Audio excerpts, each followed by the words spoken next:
What is up, everybody? My name is Briggs. This is my dad right here. We're the two owners of Miles Pellet Stoves, and today we're bringing you guys another pellet stove review. It's review day. It's review day. Yeah.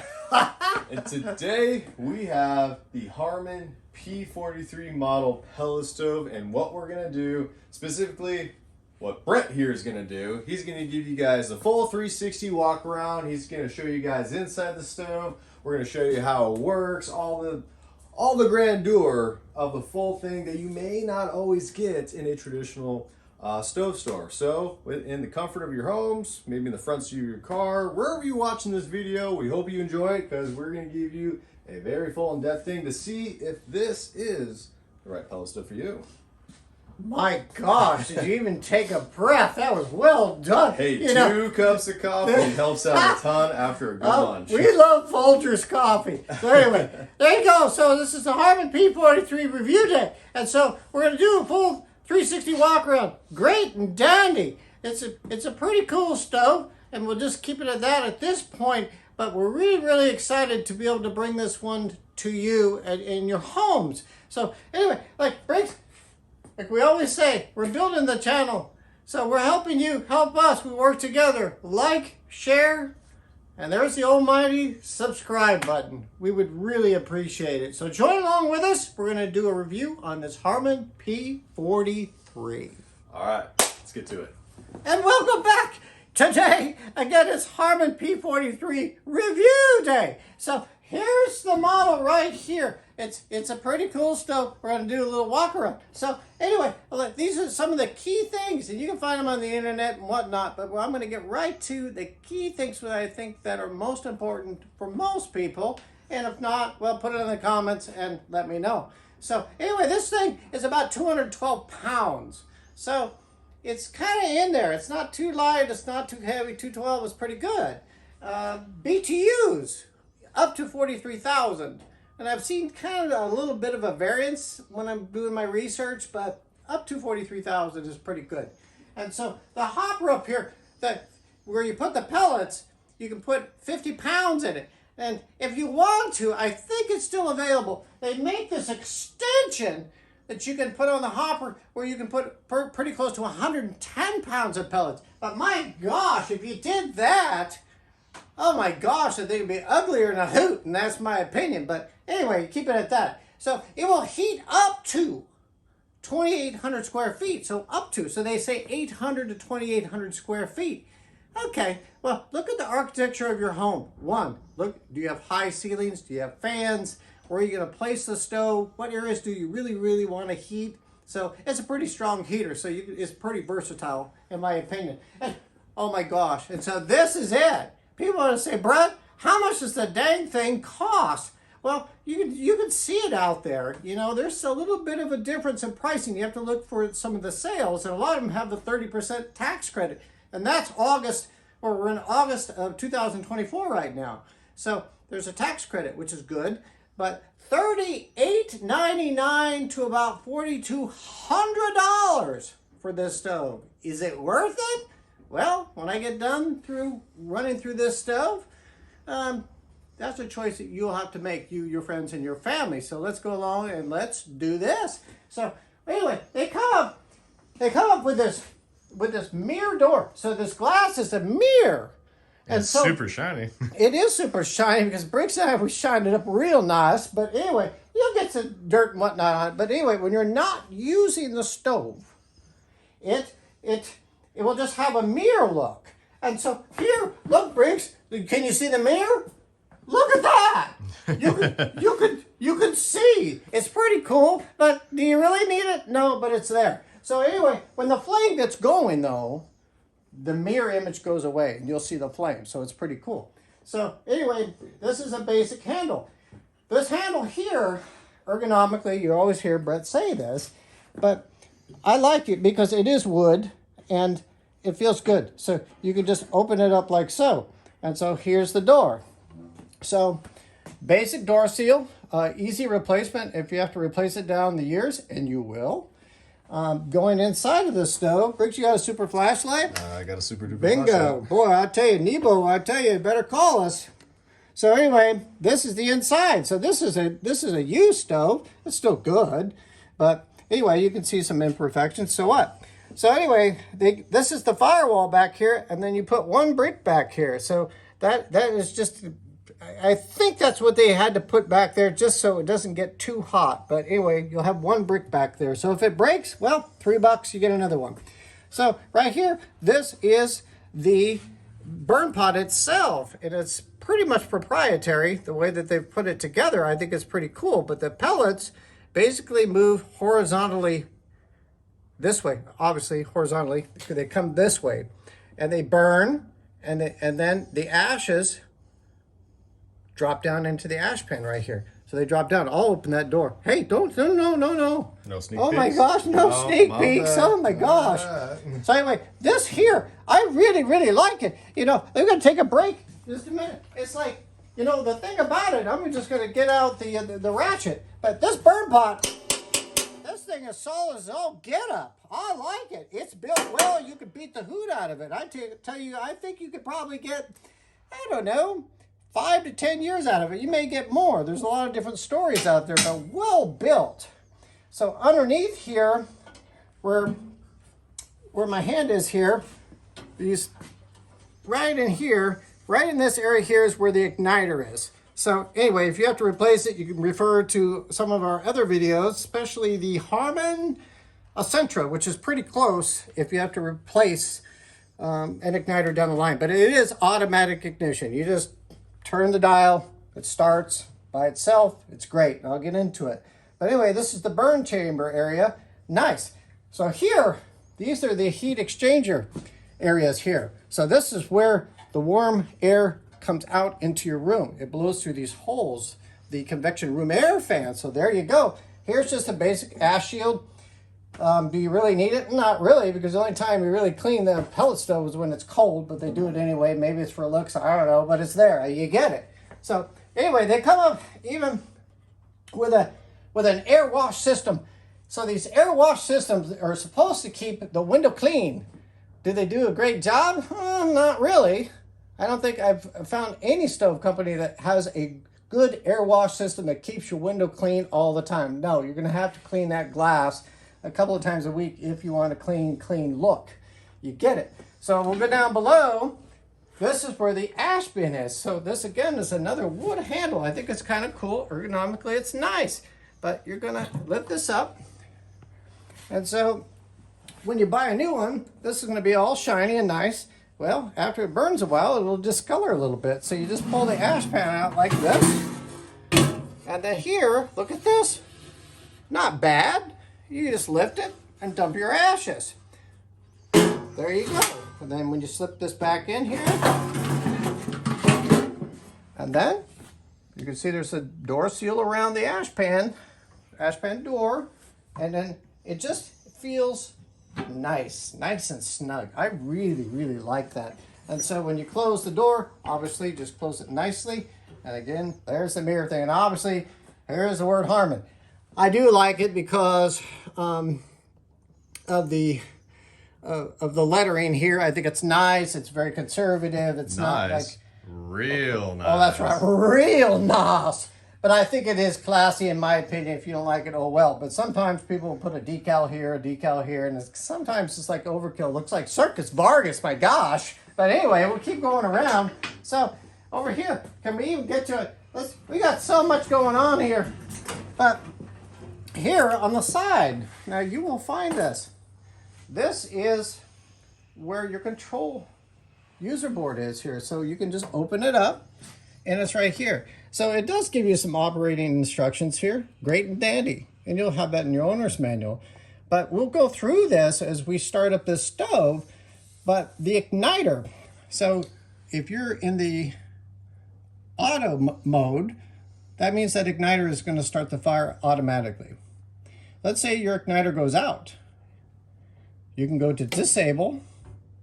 And if you look at one of our videos, how to start a pellet stove without an igniter, you can do it manually until you get an igniter replacement. So we'll flip this right back up to the auto. Here is the off mode. So you have two modes here, folks. You have a room temp, and then you have constant burn or stove heat. So if you run it here, like on room temp, you can turn it to room temp, and let's say you want the room to be 70 degrees. Okay, there you go. It's going to run until it hits 70 degrees. Then it'll go into kind of an eco mode. And then once the room drops below 70, it'll start distributing pellets again, and then boom, bigger flame, etc. It's like a little mini furnace. It's kind of cool. So if you delete this, don't worry about the thermostat or the dial here, and you're in the off position. Let's just say up here, we'll go to this one. Now, this is called feed limit or feed rate. So it goes 1 through 6. So 1 would be low level. That means you would get minimal heat. If you want more heat, go to number 2. That means that the auger motor is going to be distributing pellets faster. Go to 3, faster. 4, faster. And you're going to get this ginormous flame, and it's just going to be too much sometimes. So anyway, you're going to find the exact feed rate that you would like. So if you had feed rate at 2, you could just turn the stove to stove heat, and this stove would run continuously until you turn it off. So you can do it manual, keep it running, or run it off the temperature probe, which is the room sensing probe, on a temperature. And so these lights will show you how they all light up. But it'll talk about the distribution blower, which is your convection room air fan, your combustion blower, which is basically your exhaust fan, the feed motor, which is your auger motor, and the igniter. So these lights will illuminate when these parts are actually working, and then the power button light will always illuminate. So we'll show you how that works, but it's pretty easy peasy, and that's why one thing I like about the Harmans, it's easy to understand. I do like the old style dials. A lot of them now are just push button and digital, but that's fine. I do like this. So I'm going to close this door. Hey, real quick though. What did I miss? So well, to summarize it, they basically just have 2 options. The room temp, which is kind of like, just like an HVAC system, and then the constant burn, right? Yes. Okay. And the constant burn, it'll keep going until they shut it off. That's correct. So Yep. constant burn there. Beautiful. And then when they want to turn it off, they can just turn it off. If they want to go to temperature mode, 75 degrees, they want to go to room temp. This stuff will keep running like a furnace, on and off at that particular temperature. And you'll see that in the owner's manual, but pretty simplistic. I do like it. So it's most everybody can understand this. Have I owned one of these? Yes, I have. And I think they're pretty cool.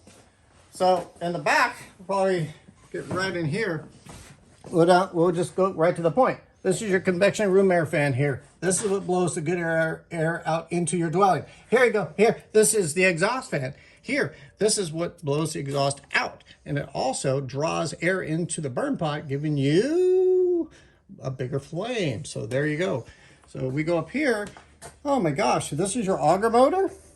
Right here is where the air comes in. So this is also manufactured home approved. So you can get an outside air kit, which is a 3-inch flexible tube. Attach it to here, run it outside of your dwelling through the wall. Pretty cool. There it is. Here's a vacuum switch. You can study vacuum switches. Over here is the back of the control board. You can see all the circuitry there. So this is the main guts, per se, of a pellet stove. They're pretty much the same. Harman has a very, very unique pellet distribution system. I like the engineers of what they did here. There's some people that have kind of come close to it, but they really can't do the exact design. So here it is. So here, people are wondering, what the hoot is this? This is the room temperature sensing probe. So you take this wire and you can run it along your floorboard, or you can put it up on the wall. But this is what senses the temperature of the room. So when I showed you on that control board at 70 or 75 degrees, the end of this will detect the temperature of the room. So it's pretty cool. Do these go out very often? Absolutely not. It's pretty cool. So anyway, we go up top here. We'll talk about the specs of the stove. EPA approved, Everything's there. Obviously your serial number. Again, some drawings, some setbacks. You'll have that in your manual, but it's a pretty neat unit. So running it around, just a basic 3-inch exhaust going out the back. You can go from 3 to 4 if you want. To me, a lot of people like that. But anyway, that's 3-inch pipe. You can use, there's a lot of different brands out there, but we like Duravent and Selkirk. I think those are pretty good brands. But anyway, check the pricing of your piping too, and look at your project, because you go out and spend so many dollars on a pellet stove. Well, you need a non-combustible hearth pad. 1, 2, the cost of the pellet stove. What, did I lose it? Is it 2 or 3? Let's go back. So anyway, 1, you need a combustible hearth pad. That's a cost. Number 2, the cost of the stove. Number 3, a county permit. Number 4, labor. Number 5, the cost of the piping. So put all that into perspective. Hey, you need number 6. You know what it is? What is that? A cup of Folgers coffee. I need another cup. I need it. My gosh. But see, folks, what this does is this kind of shows you what's in here and what you're actually buying. I mean, back here, I mean, it's pretty thin tin here. But as you come around, there we go. I'm just going to tap it. A little different, because this part here gets hot and the front gets hot. It's pretty cool. So when you take this down, just stick with us. This is a major purchase if this is the one you want. So we just take it down. I'm not going to have this in a pretty little living room and try to wow you. I'm just going to show you everything. This lid here, I like the handle. It is black. Sometimes you can get them in pewter color. You can get them in gold and whatever. You can paint any color you want, really, but you lift up on it. The one thing I like about this, we got a couple of things in here, oh well, is that it's got a very nice tight door seal around it. I really like it. I like this latch because it latches really well. And you take this out. So this is where the pellets go. So it's pretty easy to drop the pellets in here when you have a 40-pound bag, or whatever brand you buy, or how much they weigh. But it's really nice. And so when you shut this, it's not shut all the way. You want to go like this. That's a good seal. So I think it's really nice. I'll have some closing comments on it, but I think it is what it is. It is a Harman. There's a lot of different Harmans out there that you can buy or you want to look at. But I do really like the pellet distribution system in here, the engineering. I think it's really cool in the burn pot. I think overall, key things in a Harman is that burn or that ash pan down there, empty it periodically throughout the week. Don't let it fill up. Just get rid of all of the ash. And it doesn't really produce a lot of ash, but just constantly do that. And then you just vacuum and wash the window, and there you go. So anyway, I'll follow up with a few more things. Is that okay, son? Yeah, I guess we can do a test burn. We are going to do a test burn so you can see this thing and how it works. So anyway, you got a 360 view. Is it really worth it? Can't tell you yet. Wait till the end.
All right, everyone. Thank you so much for spending all this time with us. Hope you guys learned some things. And Dad, thank you so much for taking us through this whole thing.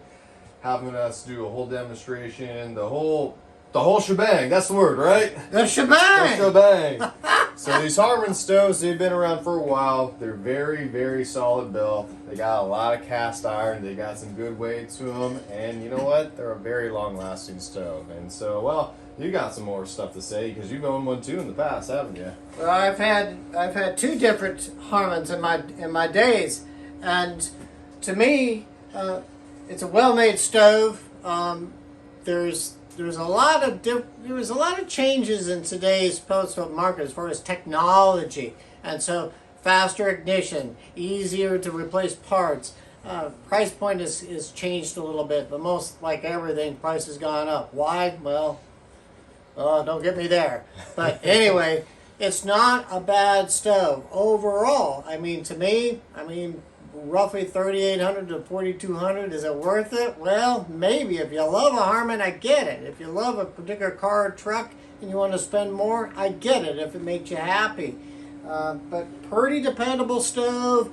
But there are a lot of options out there. And so with that said, you can make that call in your own household or help your friends and family with their pellet stove choice. Do we sell these? No, we don't.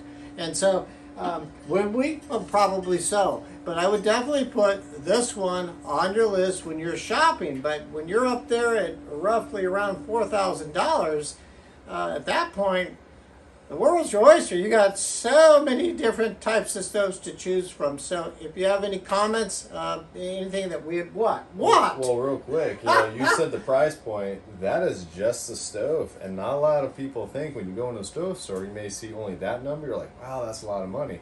Careful, that's just a stove, not including piping, not including the other stuff.